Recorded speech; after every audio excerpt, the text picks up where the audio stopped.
Hello friends, sweet and सवर love stories channel पर आप सबका फिर से स्वागत है। आज मैं लेकर आई हूँ तेरा मेरा रिश्ता पुराना का 7th एपिसोड। मुझे उम्मीद है कि पिछले एपिसोड्स की तरह इस एपिसोड को भी आप सब पसंद करोगे। लानवांग जी वुईवुक्शन के लिए अट्रैक्शन फील करता है, पर उसने कभी उसे डेट करने के बारे में नहीं सोचा था। वो ऐसे तो एक संस्कारी लड़का है। वो और उसका भाई बस एक दूसरे के सहारे ही बड़े हुए हैं। उनके चाचा जी ने उनका खबर तो रखा और उन्हें प्यार भी दिया, पर उनके ऊपर नज़रदारी करने वाला कभी कोई नहीं था। पर लांसीचंद ने ना कभी खुद आवारागर्दी की है और ना ही कभी अपने भाई को कुछ गलत काम करने दिया है। बहुत सारी लड़कियां लानवांग जी को पसंद करती थी, पर लानवांग जी ने कभी भी किसी के साथ हुकअप या टाइम पास नहीं किया। वो प्यार मोहब्बत के खिलाफ नहीं था, पर उसे लगता था कि वो सब करने का टाइम बाद में आएगा, अभी उसके पढ़ने का टाइम है। वुईवुक्शिया से मिलकर भी उसने ये कभी नहीं सोचा था कि वो कभी उससे डेट करेगा। पर पता नहीं क्यों वुईवुक्शिया के लिए उसका जो फिजिकल अट्रैक्शन था उसे वो इग्नोर नहीं कर पा रहा था। वुईवुक्शिया को देखकर वो अपने संस्कार भी भूल जाता है, और तो और वो वुईवुक्शिया के साथ इंटीमेसी के सपने भी देखता है। ऐसा क्यों होता है ये उसे नहीं पता। वुईवुक्शिया गुड लुकिंग है, पर क्या उसने कभी किसी और गुड लुकिंग इंसान को नहीं देखा है? वुईवुक्शिया के बारे में उसने बहुत लोगों से बहुत कुछ सुना है। नहीं, ये बात सही नहीं है। वेनचिंग ही इधर उधर से गॉसिप सुनकर आती थी और उसे बताती थी। उनमें से कितना सच था और कितना झूठ ये कौन बता सकता है। लेकिन र्यूमर्स है, ये बात भी सच है। नहीं तो उसका भाई उसे प्लेबॉय नहीं बोलता। और वो खुद इस बात का गवाह है कि वुईवुक्शिया ने वेनचिंग के लिए लेटर भेजा था। ऐसे इंसान पर ट्रस्ट करना तो मुश्किल ही है। लानवांग जी एक अजीब कस्मकस में पड़ा था। एक तरफ था वुईवुक्शिया का कैरेक्टर, जिस पर ट्रस्ट कर पाना मुश्किल था, और दूसरी तरफ था उसके उसके प्रति अट्रैक्शन, जो शायद सिर्फ उसके शरीर में नहीं था बल्कि और अंदर तक समा हुआ था। वुईवुक्शिया ने खुद उसके हाथ लेटर देकर वेनचिंग को देने के लिए कहा था, पर लानवांग जी ने कभी उसे वेनचिंग की तरफ देखते हुए नहीं देखा। उस आदमी को समझ पाना तो सच में बहुत मुश्किल है। अभी भी उसने ठीक से कुछ नहीं कहा।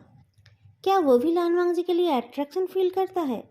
क्या वो भी लानवांग जी के साथ इंटीमेट होना चाहता है? लानवांग जी ये समझ गया था कि वुईवुक्शिया जिसे पसंद करने के बारे में बोल रहा था वो इंसान खुद वो ही था। पर उसने ये नहीं सोचा कि वुईवुक्शिया को उससे प्यार है। उसे लगा वो बस उसे डेट करना चाहता है। लांसीचंद का डर ये था कि वुईवुक्शिया उसके भाई के दिल से खेलेगा। पर अगर लानवांग जी दिल ही ना लगाए तो? अगर वुईवुक्शिया के साथ वो सिर्फ जिस्म का रिश्ता बनाए तो? तब तो उसका दिल नहीं टूटेगा ना। 2-4 बार इंटीमेट होकर शायद उसका ये अट्रैक्शन भी कम हो जाए। इसमें वो अपना वर्जिनिटी खो देगा, ये बात सच है। पर आजकल वर्जिनिटी के बारे में कौन उतना सोचता है? और फिर वो तो लड़का है। लानवांग जी रात भर बिस्तर पर तड़पता रहा। उसे कल चाचा जी के घर जाना है। इसके बाद वो फिर समर वेकेशन में ही घर आएगा। अगर वो अभी वुईवुक्शिया को बता देता है कि उसे उसके साथ सोने में कोई प्रॉब्लम नहीं है, तो समर वेकेशन के टाइम वो दोनों इंटीमेट हो पाएंगे। उसे इस बारे में ज़्यादा कुछ नहीं पता है, पर वुईवुक्शिया तो एक्सपीरियंस्ड है ना। अगले दिन सुबह जब लानसीचन अपने दोस्तों से मिलने जा रहा था, तब लानवांग जी भी वेन सिबलिंग्स के घर चला गया। निंग, तू अभी भी वुक्शिया भैया से म्यूजिक सीखने जाता है? लानवांग जी ने पूछा। जाता हूँ, वेन निंग ने जवाब दिया। तीनों दोस्त छत पर बैठकर धूप सेक रहे थे। तो तुझे तो उनके बारे में बहुत कुछ पता होगा। किसे डेट कर रहे हैं वो अभी? लानवांग जी पूछता है। डेट? मैंने तो उन्हें कभी किसी के साथ नहीं देखा, वेनिंग ने कहा। फिर उसे कुछ याद आता है। हाँ, एक बार एक दीदी उनके लिए कुछ लाई थी तो उन्होंने नहीं लिया। उन्होंने कहा था कि वो किसी और से प्यार करते हैं। जब मैंने उनसे पूछा तो उन्होंने कहा था कि वो उसका नाम नहीं ले सकते। पता नहीं कौन है वो। अच्छा, और तेरा क्या खबर है? तुझे कोई मिली? लानवांग जी ने पूछा। अभी तक तो नहीं मिली है, वेनिंग ने जवाब दिया। अच्छा, अभी तक तुझे कोई नहीं मिली? वेनचिंग बोल उठी। पहले तो तू कहता था कि मेरे और वांग जी की वजह से ही कोई तेरे तरफ नहीं देखता है। अब क्या हुआ? अब तो वांग जी भी यहाँ नहीं है और मैं भी अलग क्लास में बैठती हूँ। अब तो सबकी नज़र तेरे ऊपर पड़ती होगी। तो कुछ छुपा तो नहीं रहा है ना? लानवांग जी ने पूछा। दोनों के सवालों से वेनिंग को गुस्सा आ गया। उसने कहा, मैं तुम लोगों की तरह नहीं हूँ। ये लड़की तो हमेशा से ही ऐसी है। इसे तो याद ही नहीं रहता है कि हम दोनों एक साथ माँ के पेट में थे। पर वांग जी, तू भी इसके जैसा बन जाएगा ये मैंने कभी नहीं सोचा था। पर मैंने किया क्या है? लानवांग जी पूछता है। तुझे नहीं पता है कि ये उसको डेट कर रही है?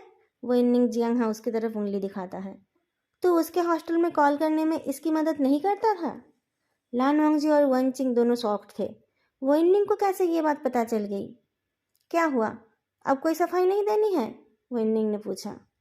मैंने ये बात छुपाई तो क्या हो गया? वन चिंग ने कहा। तू भी तो बातें छुपाता है ना? हाँ, मैं छुपाता हूँ, पर बाद में बता भी देता हूँ, वो इन्निंग ने कहा। तो मैं भी तो बताने वाली थी, वो इनचिंग बोलती है। 1 साल से ज़्यादा टाइम हो गया है, अभी तक तुझे टाइम नहीं मिला मुझे बताने का, वो इन्निंग ने कहा। निंग निंग, गुस्सा मत हो, मैंने तुझे इसलिए नहीं बताया था क्योंकि मुझे लगा था कि तू मुझे टीज करेगा और इस बात को सीक्रेट नहीं रख पाएगा, वो इनचिंग ने धीरे से कहा। तुझे लगा कि मैं मम्मी पापा को बता दूंगा? वो इन्निंग ने पूछा।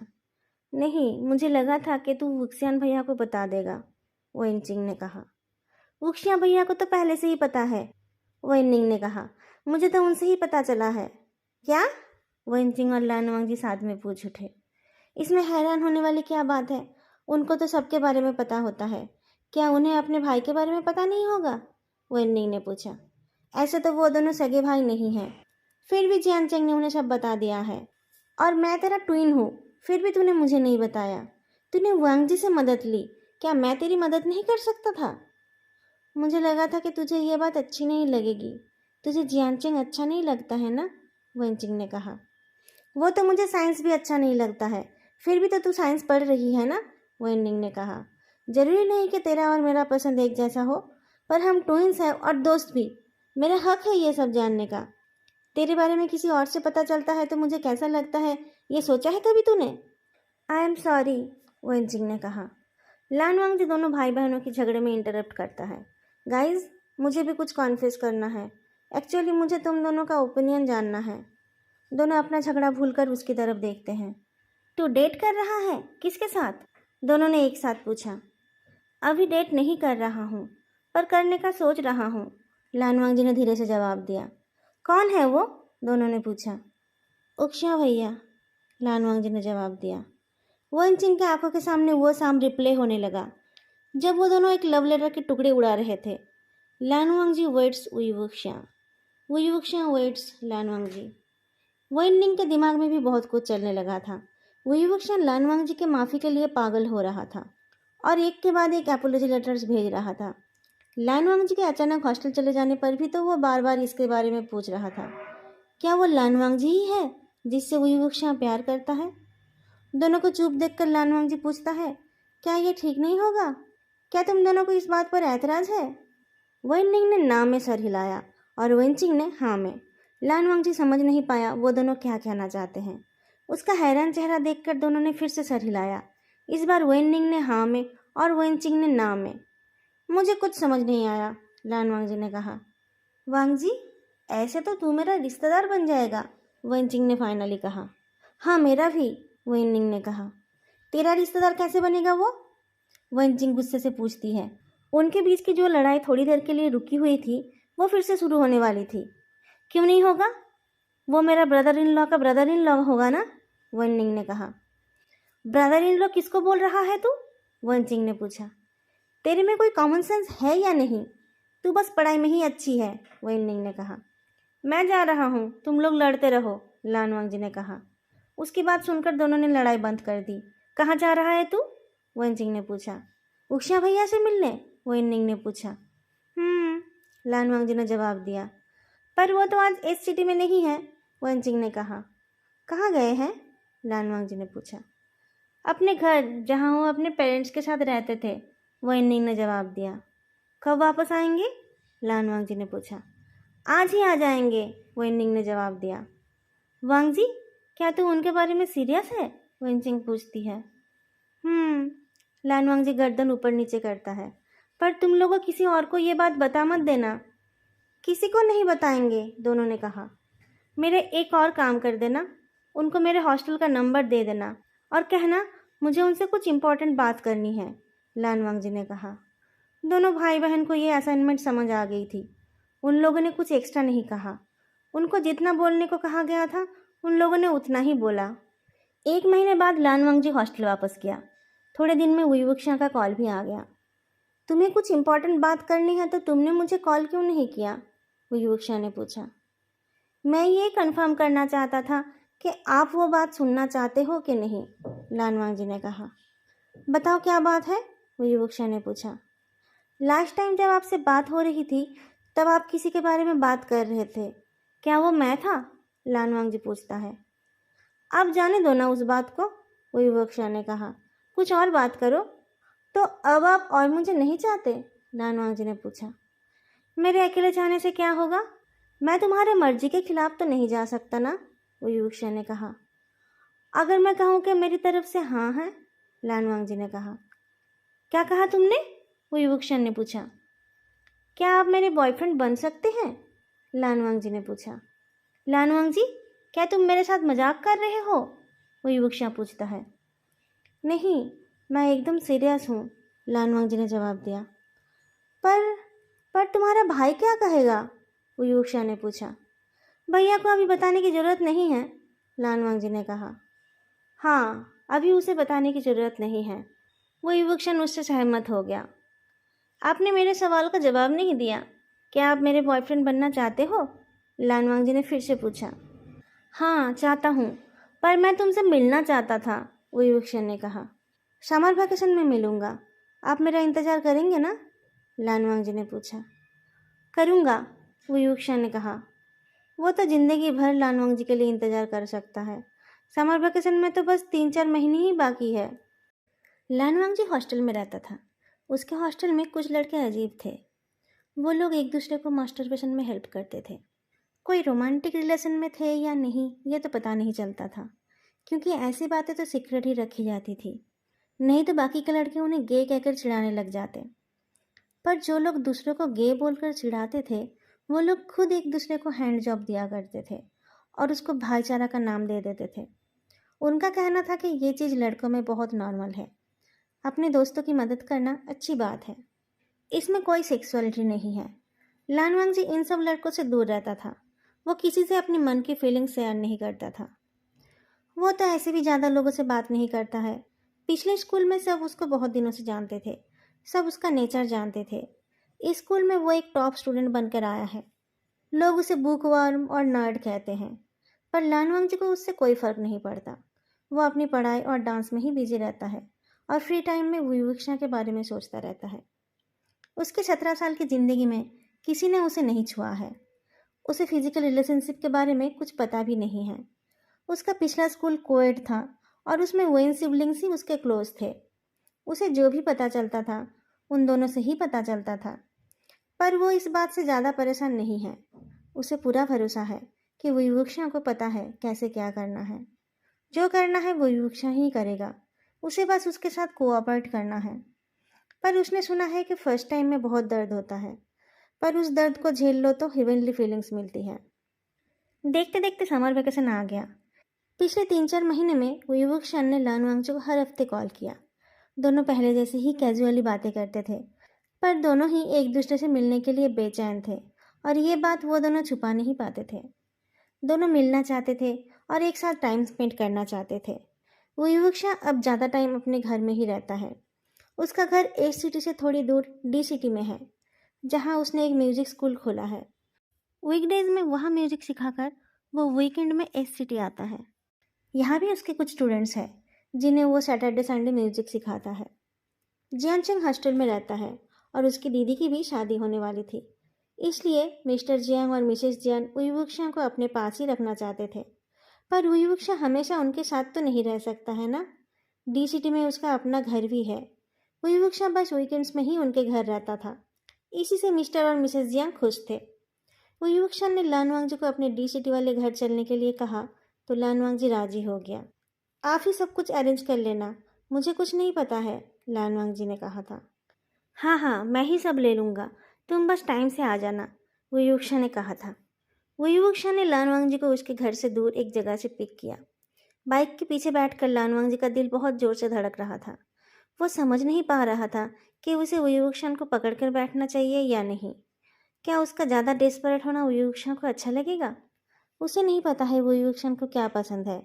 अगर वह खुद से एक्टिव होगा तो विवक्षा को बुरा तो नहीं लगेगा। उसे चुप देख विवक्षा बोलता है, क्या हुआ, कुछ बोल क्यों नहीं रहे हो? क्या मैं आपको पकड़ कर बैठूं? लानवांगजी हेजिटेट करते हुए पूछता है। इसमें पूछने वाली बात क्या है? तुम्हें जैसा ठीक लगे तुम वैसे ही बैठो, विवक्षा जवाब देता है। लानवांगजी एक गहरी सांस छोड़कर विवक्षा की कमर पकड़ लेता है। थोड़ी देर में तो वो लोग इससे ज़्यादा इंटीमेट पोजीशन में आ जाएंगे। आप कब से चाहते हो मुझे? उसने पूछा। शायद हमेशा से, विवक्षा ने कहा। वांग जी, तुमने अच्छे से सोचा है ना? बाद में पछताओगे तो नहीं? लानवांग जी विवक्षा के साथ जा तो रहा था, पर उसे डर भी लग रहा था। पर अब डरने से क्या फ़ायदा है? उसने कहा, यह मेरा खुद का फैसला है। अगर बाद में पछताने जैसा कुछ हुआ भी तो भी मैं आपको ब्लेम नहीं करूँगा। विवक्षा का घर आ गया था। बाहर म्यूजिक स्कूल का बोर्ड लगा हुआ था। घर के साथ एक छोटा सा गार्डन था, जिसका एक हिस्सा साफ था और बाकी का हिस्सा जंगल बना हुआ था। मैं धीरे धीरे पूरा साफ कर लूँगा। इतने सालों से यहाँ कोई रहता नहीं था, इसलिए एक जंगल बन गया है। तुम्हें कौन से फूल पसंद है बताना, सर्दियों में मैं लगा कर रखूँगा।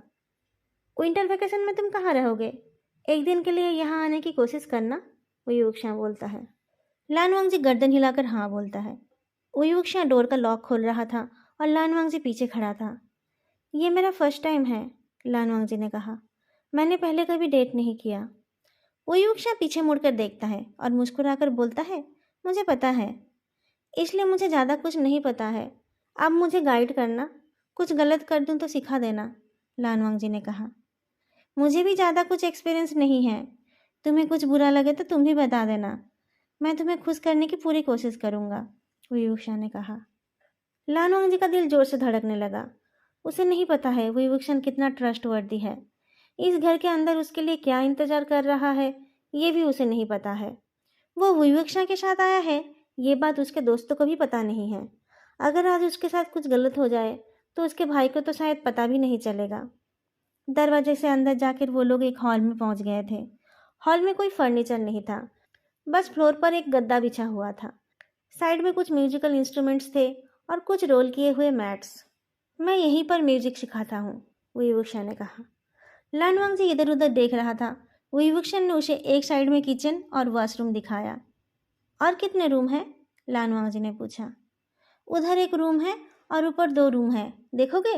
विवक्षा ने पूछा। लानवांगजी गर्दन हिलाकर हाँ बोलता है। पहले कोल्ड ड्रिंक पी लो और ये स्नैक्स खा लो। मेरे घर में फ्रिज नहीं है, कोल्ड ड्रिंक गर्म हो जाएगा, विवक्षा ने कहा। वो आते टाइम रास्ते से ये सब खरीद कर लाया था। लानवांगजी ने ना नहीं बोला। बाहर गर्मी थी, उसे प्यास तो लगी ही थी। पहले खा पी लेनी चाहिए, नहीं तो। वांगजी, मेरे पास ज़्यादा कुछ नहीं है, पर अगर तुम्हें कुछ चाहिए तो तुम मुझे बताना, मैं अरेंज करने की कोशिश करूँगा, विवक्षा ने कहा। फिलहाल कुछ नहीं चाहिए मुझे, लानवांगजी बोलता है। चलिए पहले बेडरूम देखते हैं। फिलहाल तो कोई भी रूम मेरा बेडरूम नहीं है, तुम देख लो, तुम्हें जो रूम अच्छा लगेगा उसी को बेडरूम बना लेंगे, विभूषण कहता है। ऊपर वाले फ्लोर में 2 रूम और एक वॉशरूम था, पर कोई भी रूम रहने लायक नहीं था। हर जगह पर धूल मिट्टी थी और सामान भरा पड़ा था। लानवांगजी नीचे वाला रूम देखने जाता है।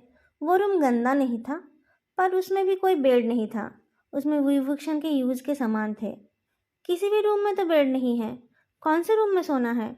लानवांगजी ने पूछा।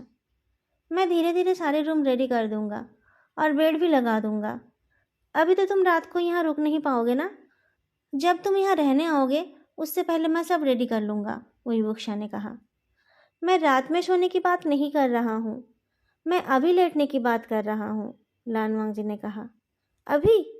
अभी के लिए ये गद्दा है ना, मैं यहीं सोता हूँ, विभूषण ने हॉल का गद्दा दिखाया।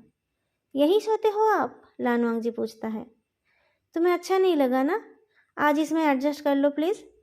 विंटर वेकेशन में जब आओगे तब मैं अच्छा सा बेड लगाकर एक बेडरूम रेडी करके रखूँगा, विभूषा ने कहा। ठीक है, मुझे कोई प्रॉब्लम नहीं है। लानवांगजी गद्दे में जाकर बैठा। विभूषण भी उसके पीछे पीछे आ गया था। लानवांगजी अपना टी शर्ट उतारने का सोचता है, फिर उसे शर्म आई और उसने सोचा शायद उसका खुद से कपड़े उतारना विभूषण को अच्छा नहीं लगेगा। लानवांगजी को याद आया कि जब वो सपने में विभूषण के साथ था तब विभूषण उसे उसके निकनेम से बुला रहा था। उसने कहा, आप मुझे मेरे निकनेम से बुला सकते हो। मेरा निकनेम जान है। दोस्तों, आज का एक्सप्लेनेशन मैं यहीं पर ख़त्म करती हूँ। आप लोगों को ये स्टोरी कैसी लगी ये कमेंट करके बताना मत भूलना, और स्टोरी अच्छी लगी तो लाइक भी कर देना। अगर अभी तक चैनल को सब्सक्राइब नहीं किया है तो सब्सक्राइब भी कर देना। फिर मिलेंगे अगली वीडियो में, तब तक के लिए बाय।